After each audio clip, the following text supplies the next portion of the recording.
अब हम करेंगे Bohr model of atom. Okay, तो चलो स्टार्ट करते हैं। Only certain special orbits known as discrete orbits of electrons.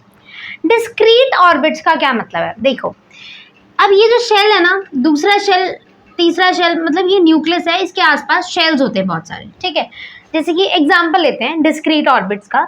Discrete orbits जैसे कि आपने सीढ़ियाँ देखी हैं, जैसे कि ये सीढ़ी है, उसकी अगली सीढ़ी ऐसे, फिर ऐसे ऐसे ऐसे, मतलब वो एक ही डिस्टेंस पे होती है, नहीं कोई एक सीढ़ी इधर है तो एक सीढ़ी इधर है, राइट? ऐसे नहीं होता ना। डिस्क्रीट मतलब एक एक्यूरेट प्रॉपर डिस्टेंस पे आप कह सकते हैं, ठीक है। ये सीढ़ी है, ये दूसरी सीढ़ी, तीसरी, चौथी, पांचवी, ऐसे सीढ़ियाँ, मतलब कि एक प्रॉपर डिस्टेंस है उनके बीच में, राइट?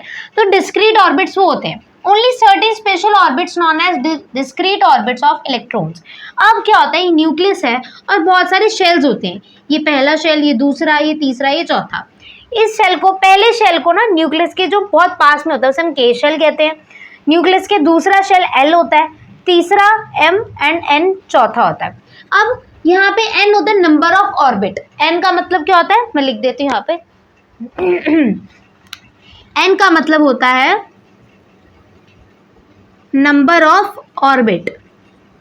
कौन सी ऑर्बिट में है ये, ठीक है? शेल कौन से ऑर्बिट में है? एन मतलब ये पहले शेल के है, दूसरा एल है, तीसरा एम, चौथा एन है। While revolving in discrete orbits, the electrons do not radiate energy.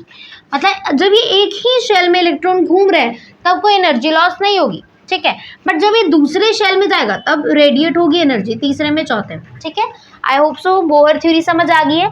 Only certain special orbits known as discrete orbits, इन्हें हम डिस्क्रीट ऑर्बिट्स कहते हैं, of electrons. While revolving in discrete orbits, the electrons do not radiate energy. Electrons radiate नहीं करते energy, ठीक है, एक orbit में, अपने ऑर्बिट में। मतलब कि जैसे इलेक्ट्रॉन यहाँ पे है, ठीक है, तो यहाँ पे कोई एनर्जी रेडिएट नहीं होगी, बट जैसे ये इलेक्ट्रॉन यहाँ से यहाँ गया तब एनर्जी रेडिएट होगी। इसे ही हम बोहर थ्योरी कहते हैं और ये इंपॉर्टेंट है, इसे नोट कर लीजिए, डायग्राम एवरीथिंग अपनी नोटबुक में। ओके, नोट कर लो फटाफट से।